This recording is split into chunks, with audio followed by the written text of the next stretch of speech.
तो दोस्तों नमस्कार। जिस सरकार ने अयोध्या वासियों को एक हाईटेक रेलवे स्टेशन दिया, एयरपोर्ट बनवाया अयोध्या में, राम मंदिर का निर्माण 500 साल बाद होता है, एक बड़ी इकोनॉमी लाकर अयोध्या वासियों के सम्मुख रख दी, फिर भी अयोध्या में बीजेपी को हार का सामना क्यों करना पड़ा? अब प्रश्न ये उठता है आप सभी के मन में। तो चलिए इसको विस्तार से जानते हैं। बीजेपी से टिकट मिलता है लल्लू सिंह को, वहीं दूसरी ओर सपा से टिकट मिलता है अवधेश प्रसाद को। बात की जाए लल्लू सिंह की तो लल्लू सिंह भी कई बार विधायक और सांसद रह चुके हैं। अवधेश प्रसाद जी की बात की जाए तो वर्तमान में विधायक हैं, कई बार मंत्री रह चुके हैं। लल्लू सिंह के थोड़ा सा बैकग्राउंड को समझते हैं। 2014 में हुए लोकसभा के चुनाव में लल्लू सिंह पहली बार चुनकर आते हैं। उस समय चूंकि होता यह है कि मोदी नाम की लहर चल रही होती है, तो उसी का फायदा लल्लू सिंह उठाते हैं और 2014 में सत्ता में आ जाते हैं। होते तो पहले से ही हैं, लेकिन लोकसभा का चुनाव जीत जाते हैं। अब ऐसा क्या हुआ 2024 में कि जनता इनसे इतनी खफा हो गई कि 2024 में इनको वहां पे 54,000 वोटों से हार का सामना करना पड़ा। तो दोस्तों होता यह है, मोदी जी इस साल कह रहे होते हैं कि हम 400 सीटें जीतेंगे, 400 सीटें जीतेंगे। तो उसमें एक लल्लू सिंह का बयान ये बड़ा वायरल होता है, जो आप लोगों ने भी सुना होगा, देखा होगा। वो कहते हैं कि हम 400 सीटें इस कारण जीतना चाहते हैं कि 400 सीटें जीतने पर हम संविधान को बदल देंगे, हम आरक्षण को खत्म कर देंगे।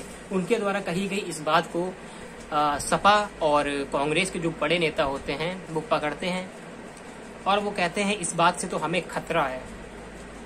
इस बात को लोगों के अंदर बैठाने का प्रयास करते हैं और जनता भी उनकी बात को आसानी से समझ पाती है, समझती है जनता, वोटिंग करती है जनता, और निष्कर्ष आप सभी के सामने है। बीजेपी को अयोध्या में एक बड़ी हार का सामना करना पड़ता है। अयोध्या का इतिहास केवल यहीं तक सीमित नहीं है। अयोध्या फैजाबाद है और फैजाबाद का इतिहास बहुत कुछ बयां करता है।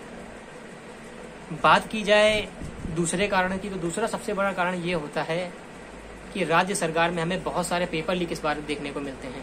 तो युवा जो होते हैं वो बीजेपी की सरकार से बड़ा रुष्ट हो जाते हैं, खफा हो जाते हैं, और उसका परिणाम तो आप सभी के सम्मुख है क्या होता है अयोध्या में।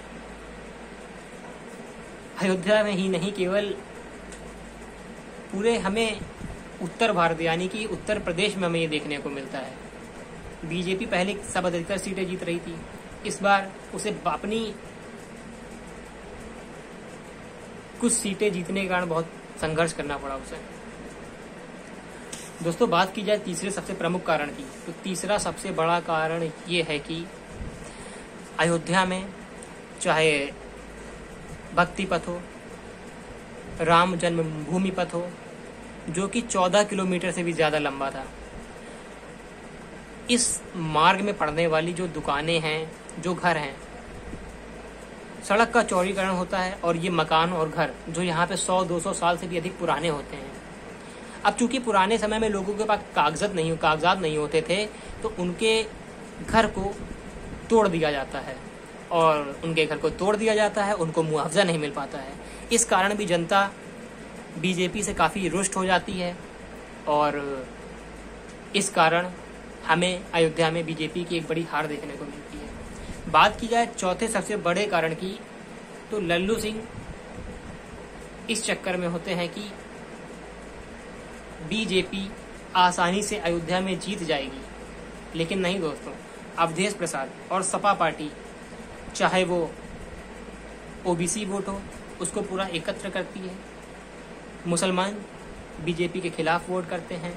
दलित, अवधेश प्रसाद एक दलित नेता होते हैं, दलित एकजुट होकर बीजेपी के खिलाफ वोट करते हैं। यादव सपा के नाम पर वोट करते हैं, और सपा एक बार बड़ी आसानी से अयोध्या में जीत जाती है।